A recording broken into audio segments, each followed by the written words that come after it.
Mibisita sa Cebu karong adlaw Agosto 11 ang pipila ka mga cabinet secretaries sa kagamhanan sa Pilipinas alang sa pagpahigayon sa post-State of the Nation Address Philippine Economic Briefing. Tuyo sa maong kalihukan ang paghatag og mas komprehensibong update ngadto sa local financial ug business communities dinhi sa Cebu mahitungod sa mga bag-ong kalambuan sa ekonomiya sa atong nasod human kini gihisgutan sa ikaduhang sona ni Presidente Bongbong Marcos Jr. sa niaging Hulyo 24, 2023. Lakip sa mga gihisgutan ang kasamtangan ug umaabot nga mga major projects sa Department of Transportation, ang energy security ug electric vehicle industry sa Department of Energy, ang pagpalig-on sa cybersecurity sa Department of Information and Communications Technology, ang kalambuan sa micro, small, and medium enterprises program sa Department of Trade and Industry, gihisgutan sab sa Department of Tourism ang recovery sa tourism industry sa atong nasod. Sa habig sa DOTR, gibida ni DOTR Secretary Jaime Bautista ang umaabot nilang proyekto nga bag-ong 25-hectare Cebu International Container Port nga ipabarog sa lungsod sa Konsolasyon habagatang bahin sa Sugbo. Gipasalig sab ni Bautista nga hingpit nga mahuman sa katapusan karong tuiga ang Phase 1 sa Cebu Bus Rapid Transit. The Port of Cebu is already congested and needs additional capacity. Although there are other private operators of port in Cebu, we still need more capacity.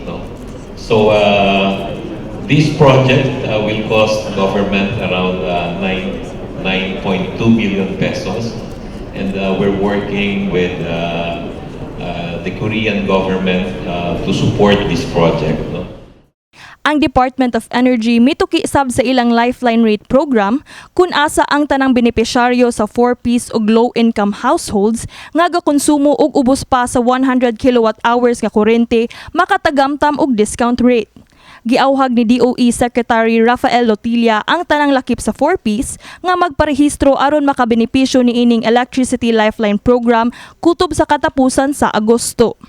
Mahitungod sa pagtubag sa isyu sa trapiko sa Sugbo, ang Department of Public Works and Highways mipahibaw sa ilang plano nga magpatukod og expressway gikan sa syudad sa Danao ngadto sa syudad sa Naga. Aduna po'y ipatukod nga 4th Mactan Bridge nga nagkantidad og 76 billion pesos nga nagkantidad og 76 billion pesos. Kasamtangang gipaubos pa sa detailing ug engineering designing ang maong proyekto. We will be constructing another we call it the 4th bridge that we've cut across from the mainland Cebu to Mactan, and this is about 6.68 kilometers. May padayag nga planong pagpabarog og tourist rest areas lukop nasod. Human sa pag-abli sa tourist rest area sa Medellin, aduna na po'y bag-ong ablihan sa Carcar, Moalboal, Carmen ug Bohol. Dugang panifrasko nga ang English as Second Language kun ESL ang adunay labing dakong tampo sa turismo dinhi sa Sugbo, busa plano niyang mas suportaan ang maong industriya. Gihisgutan sab niya nga lakip sa mga proyekto alang sa kalambuan sa turismo sa Sugbo ang golf, cruise ug dive tourism.